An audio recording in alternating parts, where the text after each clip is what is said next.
Shalom, shalom, bem-vindos de volta a mais uma leitura do Pequeno Midrash Diz.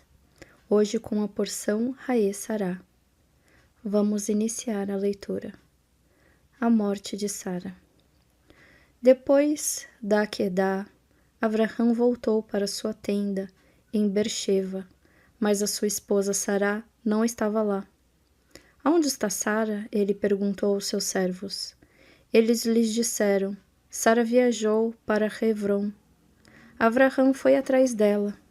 Ao chegar em Hebron, ele escutou a triste notícia. Sua esposa havia falecido. Como Sara morreu? O Midrash explica. Como Sara morreu. O anjo mau, o Satã, apareceu para Sara depois que Avraham saiu em direção ao Har HaMoriá, juntamente com Isaac, para oferecê-lo como um sacrifício. O Satã tinha a aparência de um homem comum. Suas roupas estavam empoeiradas, como de alguém que viaja pelas estradas. Ele disse a Sará, Eu encontrei seu marido Avraham, e você pode imaginar o que eu vi fazendo? Ele construiu um misbeach, um altar, e colocou seu filho Isaac sobre ele. Isaac estava chorando e implorando piedade, mas Avraham se recusava a ouvir as súplicas de Isaac. Ele o amarrou juntamente às mãos e os pés de seu filho e o abateu. Sara começou a chorar. Ela jogou cinza sobre a sua cabeça.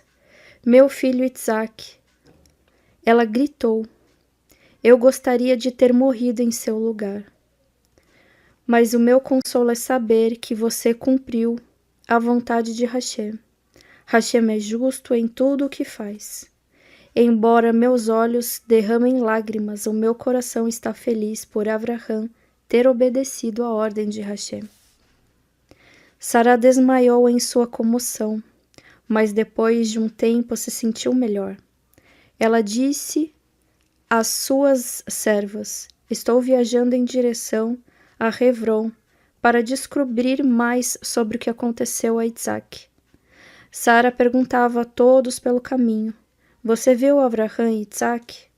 Mas ninguém sabia lhe dizer nada. Quando Sara chegou em Hebron, o Satã apareceu novamente para ela. Ele lhe disse, eu menti para você. A verdade é que, embora Avraham tenha amarrado seu filho Isaac, ele não o abateu no final. Sara ficou tão dominada pela alegria dessa notícia maravilhosa que ela não conseguia suportar. Seu coração parou de bater e ela morreu. Avraham chora por Sara. Sara tinha 127 anos quando faleceu. Avraham chorou por ela. Em sua imensa dor, ele proclamou, todos lamentem a morte desta grande tzadeket, porque Hashem abençoou todas as pessoas pelo zehut, mérito dela. Sara serviu a Hashem por toda a sua vida. Ela constantemente preparava comida para os visitantes e também os ensinava a acreditar em Hashem. Enquanto ela viveu, a nuvem da Shekhinah pairou sobre a sua tenda. Hashem abençoava a sua massa, de modo que ela sempre tinha fartura de pão, e a vela que ela acendia em Erev Shabbat permanecia acesa até o próximo Erev Shabbat. Agora que ela não está mais aqui, estas coisas terminaram. Avraham compra a gruta de Marquipelá. Avraham sabia aonde queria enterrar Sara. Havia uma gruta perto de Hebron, onde Adão e Havá estavam enterrados.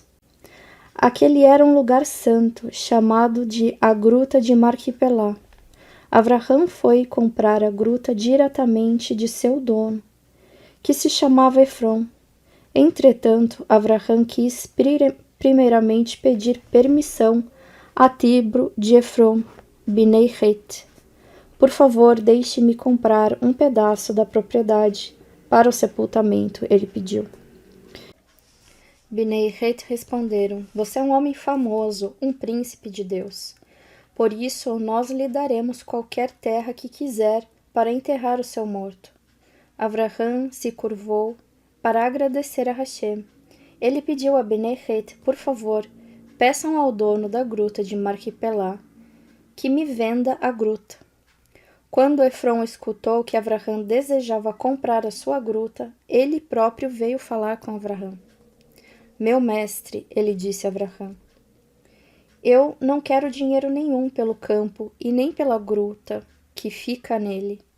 Eu lhe dou de presente. Não, protestou Avraham, eu prefiro comprar de você. Avraham sabia que Efron não falava sério sobre dar a gruta de presente. Efron era um homem ganancioso e em seu coração ele realmente desejava dinheiro pela gruta. Assim Avraham insistiu. Apenas me diga o preço e eu pagarei. Bem, se você insiste, eu lhe darei o preço, disse Efron. É um valor muito pequeno, apenas 400 shekel de prata. Na verdade, esta não era de modo algum uma soma pequena. Era um preço muito, muito alto. O ganancioso Efron cobrou a Avraham um preço alto, mesmo tendo dito antes de que lhe daria a gruta de presente. Avraham, no entanto, não barganhou com Efron. Ele quis pagar o valor integral por este lugar santo, para que ninguém dissesse mais tarde que a gruta de Marquipelá não lhe pertencia de fato. Avraham pagou a Efron 400 shekel. Depois ele enterrou Sará. Mais tarde, quando Avraham morreu, ele também foi enterrado na gruta de Marquipelá. O Midrash explica como a gruta de Marquipelá recebeu este nome. Você sabe qual o significado do nome Gruta Marquipelá? Ela significa a gruta dos duplos. A palavra Marquipelá está relacionada com Kafur, que quer dizer duplo. O que havia de duplo na gruta? Existem várias explicações, e eis algumas delas.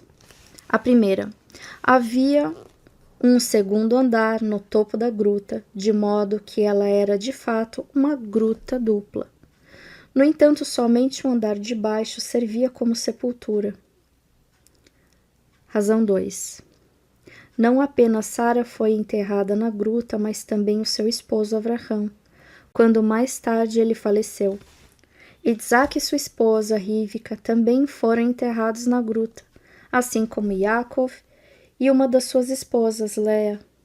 Outro casal também foram enterrados na gruta, muito tempo antes, o primeiro homem Adão e sua esposa Havá. Como aqueles enterrados na gruta eram todos casais ou duplos, a Torá a chama de Marquipelá, que significa a gruta das duplas. Depois da morte de Isaac, a gruta de Marquipelá passou a pertencer a seus filhos, Yaakov e Esav. Havia lugar para apenas mais um casal. A questão era se esse lugar seria para Esav e uma de suas esposas ou para Yaakov e uma de suas esposas.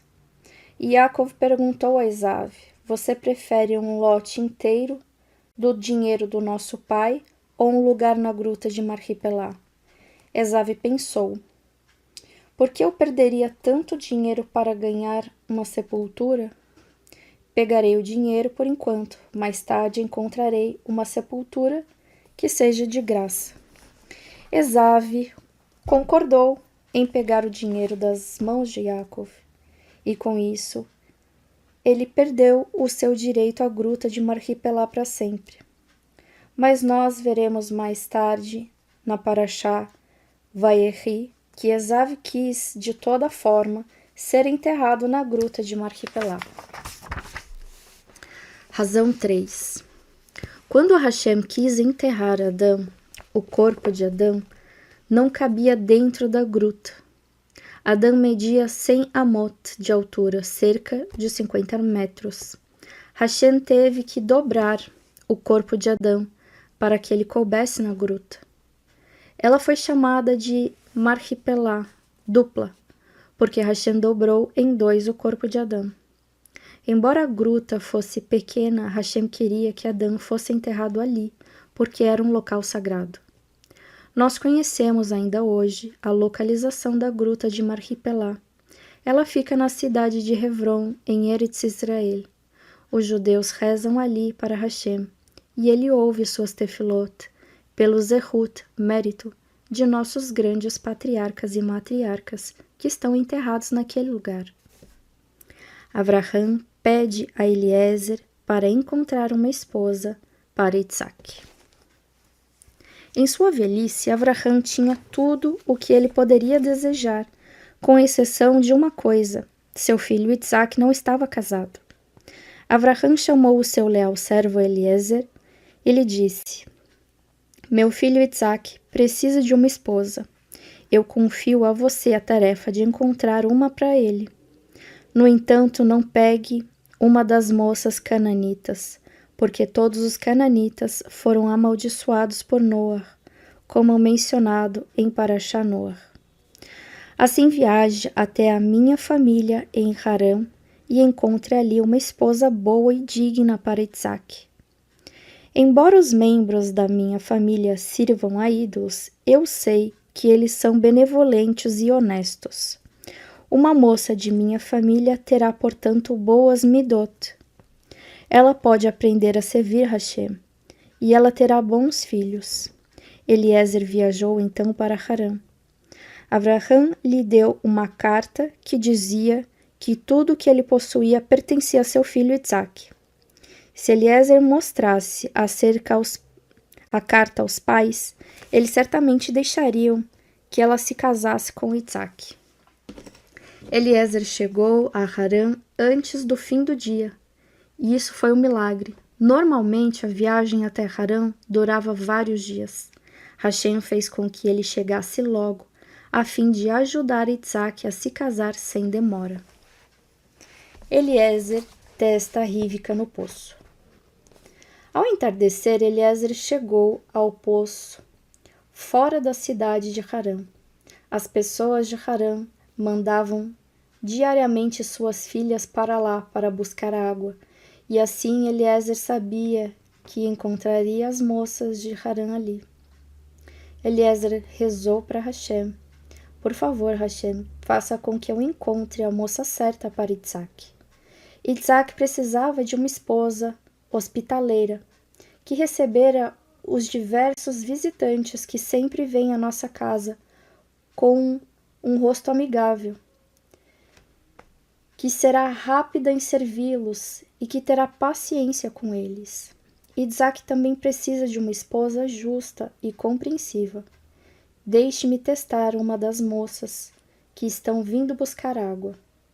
Eu lhe pedirei para me dar água, e se ela responder, beba, e eu também darei água aos seus camelos, eu saberei que ela faz hesed, que ela é gentil e hospitaleira. Eu considerarei isto como um sinal de que o Senhor, Hashem, a escolheu como a esposa para Isaac.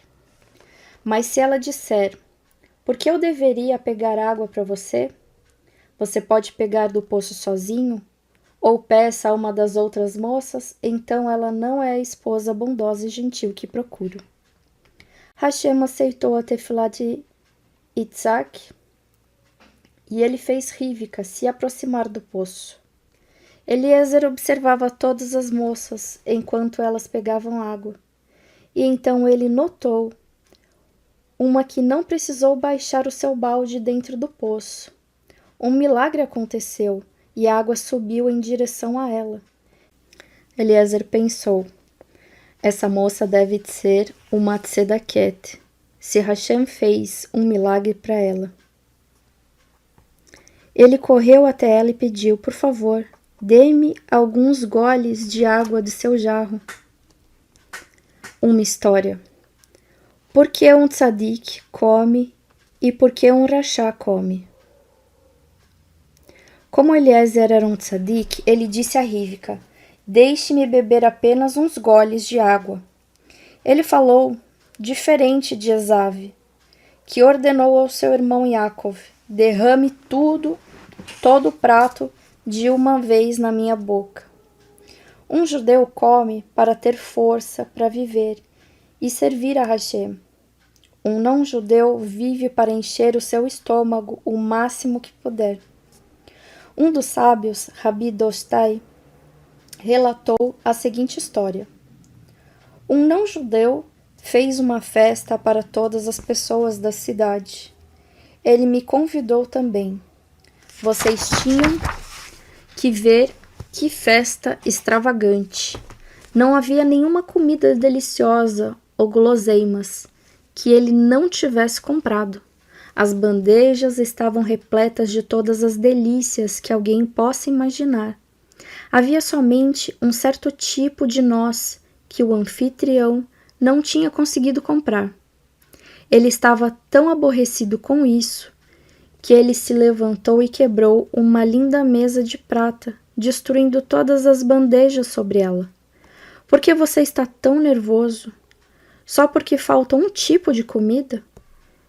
Eu lhe perguntei. Nós, os gentios, temos somente este mundo, ele respondeu.